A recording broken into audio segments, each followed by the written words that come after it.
Ladies and gentlemen, I'd like to introduce Bob and Phil, the founder and CEO of Nimbit. Give them a big hand.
Is that a drum set?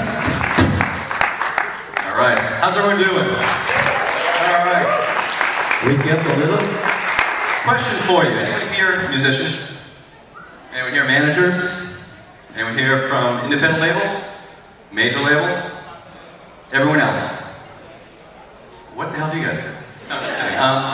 Anyway, does anyone here make money at music? Okay, does anyone here want to make more money at music? All right, good. This is the right crowd. Excellent. All right, we're going to do a quick presentation here. We're going to talk about the new model for the music industry. The good news is you've heard a lot of it from other folks, and there's a consistent message coming out. The new model for the industry is something called direct-to-fan. And direct-to-fan has three very, very simple concepts to enable the artist to build a very tight emotional connection between the fan and that artist. And we're going to quickly take you through some examples of how to make that happen. In the end, hopefully, by making that happen, actually turn it into real money. So, three foundation concepts. If the Mac works, here we go. First one, you got to know who your fans are. All right? You actually have to get fans, and then you have to know who they are. All right? Actually, before all that, we're going to assume you actually make music and you actually make good music. Okay? Or at least music someone likes. Because there's always a market for something, right? But, is this working? What are you doing? Phil, sit down. Sit down. Yeah, we never let him out much, but today we'll let him do that, okay? So the first thing is capture fans. Second thing is, once you know who your fans are, to build that tight emotional bond or nurture that connection to the fans. And the third one is to give them ways to easily support you. Right? This sounds pretty simple, pretty basic, but I'll tell you, while it's simple and it's basic, most artists and even most managers don't get it quite yet. So we're going to try to make it really simple here.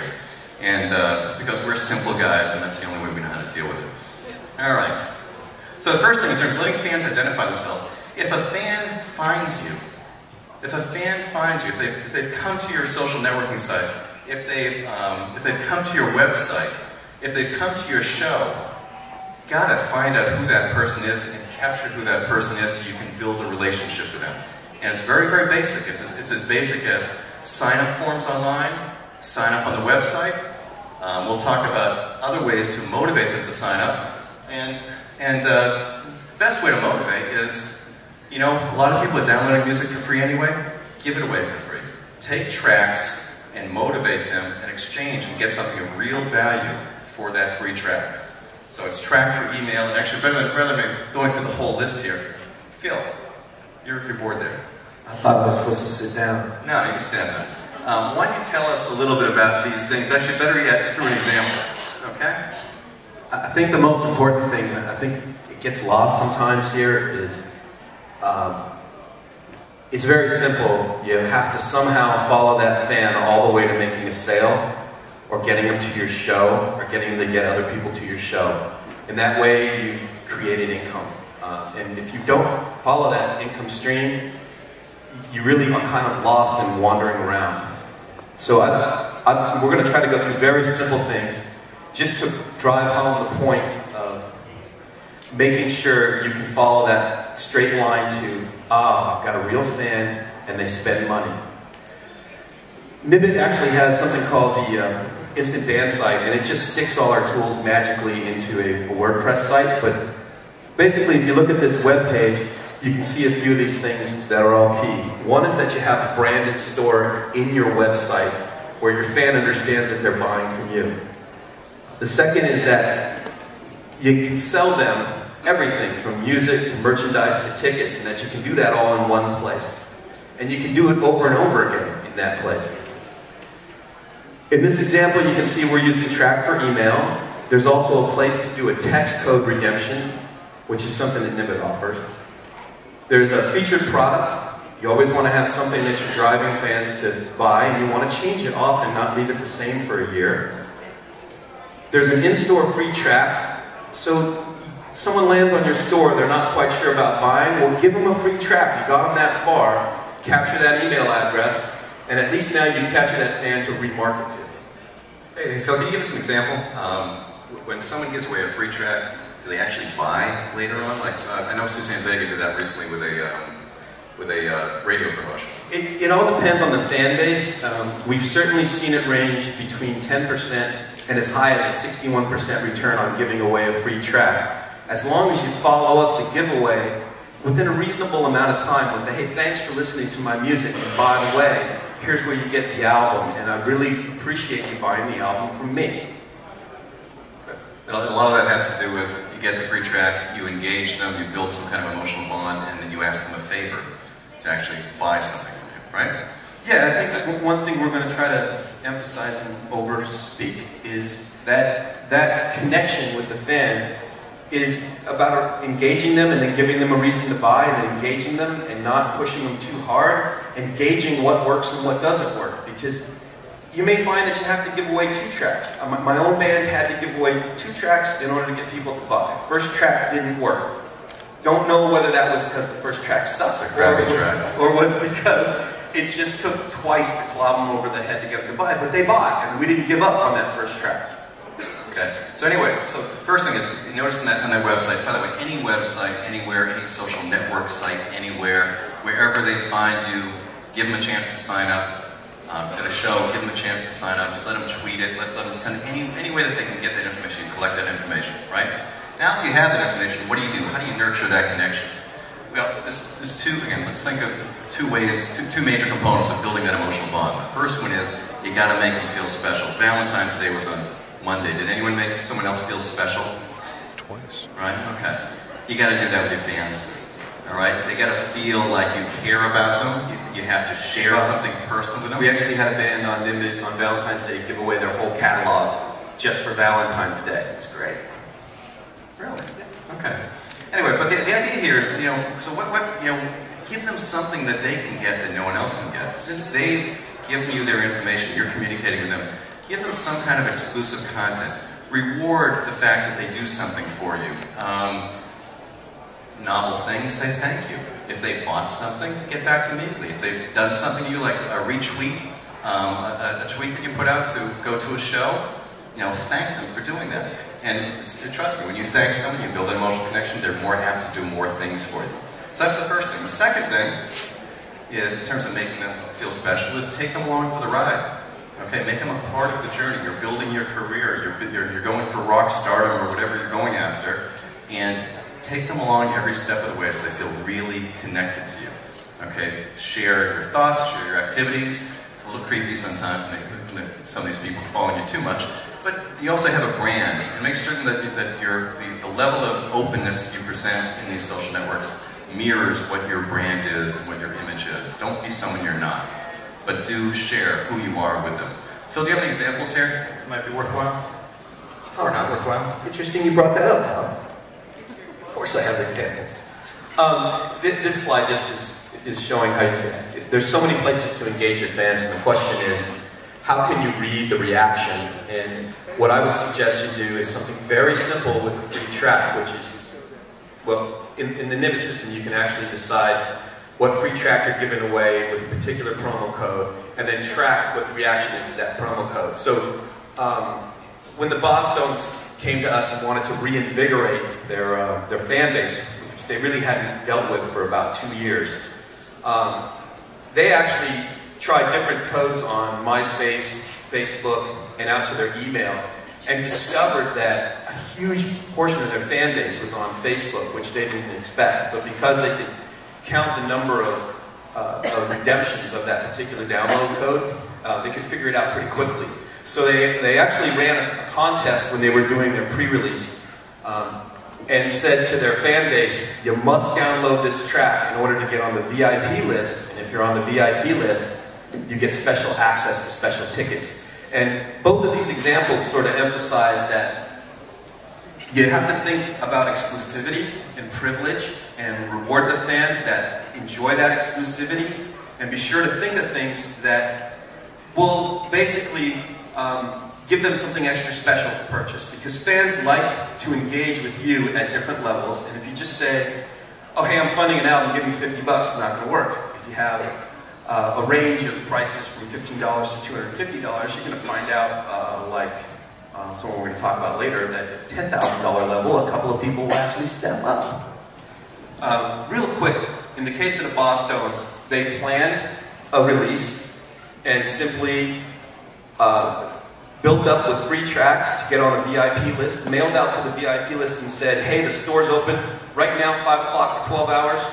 You got to come get VIP tickets, and people were spending $100 a pop. They sold out in about 2 hours straight, sold $30,000 worth of tickets, just like that. Hey Phil, that's the Bosstones. What about this small little band called Yours? How did that work? Alright, so I tried to copy it with my own band, and it took a little work, but I was surprised to find out. A little more work than Bosstones. Right. I was surprised to find out. We started with free promo tracks, and then a friend of mine, Rachel Klein, said, listen, be sure to present anything you sell that's exclusive as a privilege to the fan. So I thought about that, and I used our fan list, and I looked up everybody who spent more than $20 in the last year. And I said, hey, because you're such a great supporter, we have these VIP tickets for $50 to come hang out with the band for an hour before the CD release party. And we sold those 50 tickets in 1 day. And I had no idea people would pay this kind of money.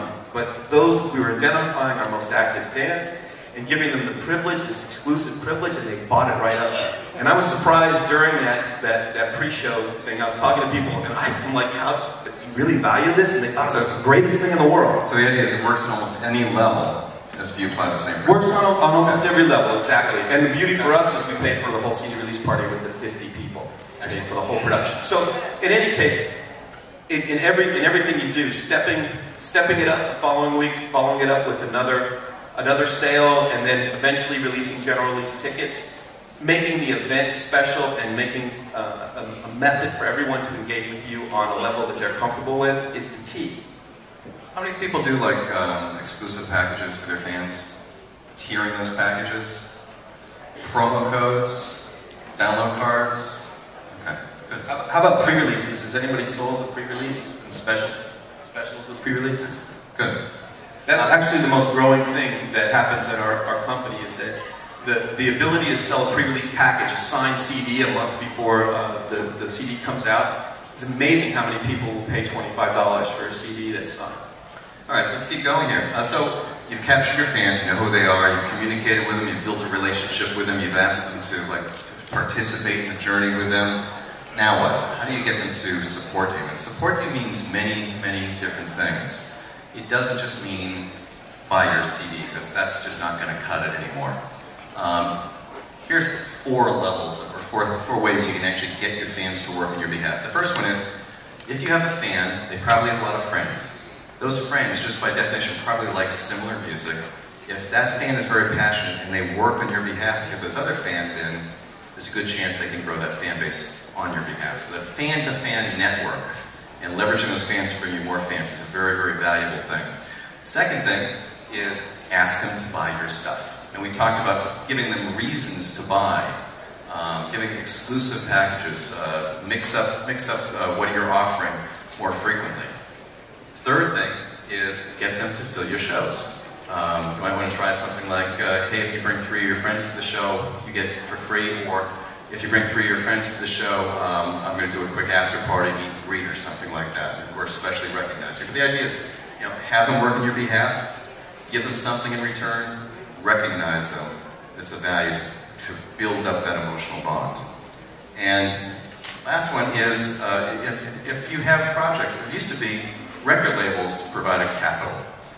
Guess what? You can actually leverage your fan base to provide you the capital you need for your projects, whether it be going out on a tour, creating a new album, or any specific project you like. And the idea, again, here is to engage those fans, build that fan base. You've got the emotional connection. Based on that emotional connection, you can then ask them, will you do this for me? And in return, most people do is they provide multiple levels and tiers of thanking their fans for participating. And you design those tiers for different types of fans, because some fan can only afford $15, and another fan could afford $5,000. And they're just as apt to give you that money, depending on who they are and what their capacity to give is. So you want to design those programs for them. Phil, do you have an example for that? Real fast. First of all, just making sure that you've got a store everywhere your fans are. So with Nimbit, you have a store at Nimbit Music, at Facebook, at MySpace, and of course at your artist site. But remember that one central catalog and one central set of things that you're selling are all going out to 4 different stores, and yet all that information is coming back to you, all that fan information. Yeah, I got one example, I think. Speed that thing up. Did you dial someone's call? Oh, no, yeah. Here's just some other examples of storefronts. I mean, wherever your presence is, whatever your brand is, you can present it in all those places. And you want to present it in those places. If they find you on Facebook, give them an opportunity on Facebook to respond. If they find you on your website, don't send them somewhere else. Don't send them to iTunes. No offense to iTunes. It's great. We do distribution on iTunes too. But the point is, if they buy in iTunes, you get less money, and much more importantly is you don't know who that fan is, and you don't know what they bought, and therefore you can't use that information to leverage that relationship in the future. Right? Right. Thanks, Phil. All right. I'm a believer. Here you go. Real quick with Ellis Paul, just to give you a real-time example. Paul had $15 to $10,000 donations set up on his site, and he raised $130,000 to make an album.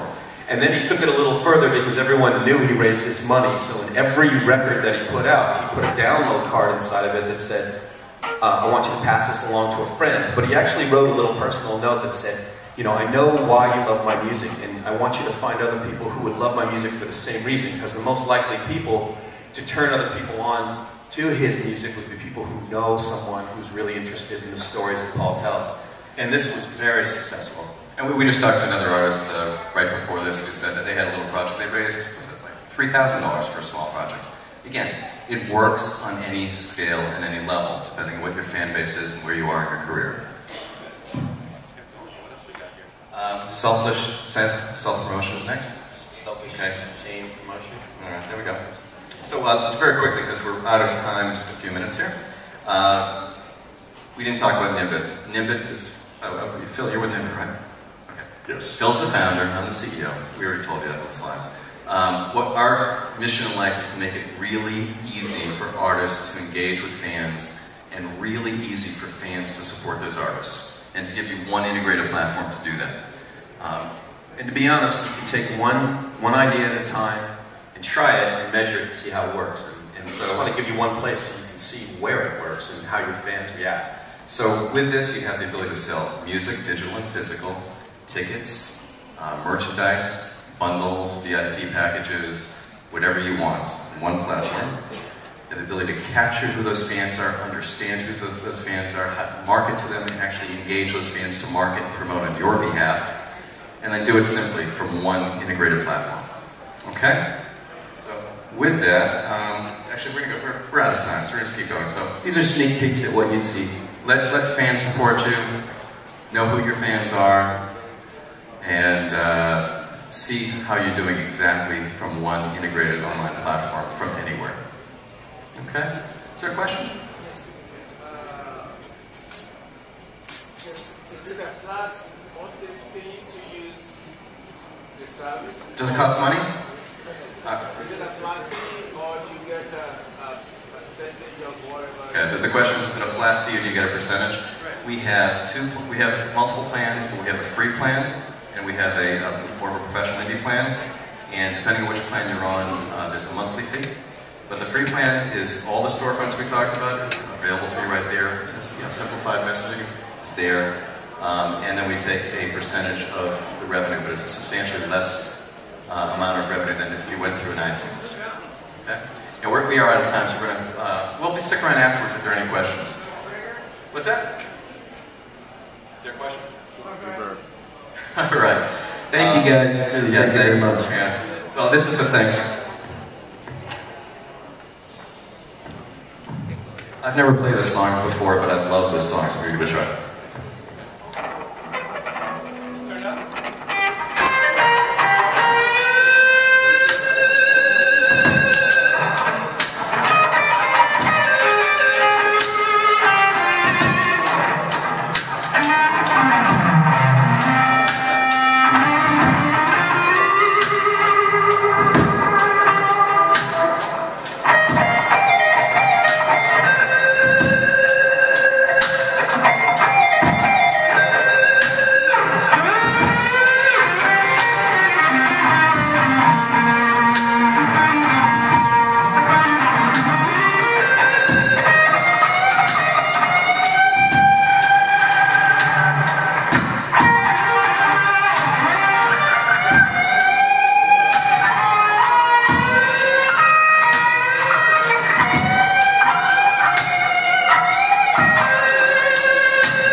Give them a round of applause, everybody.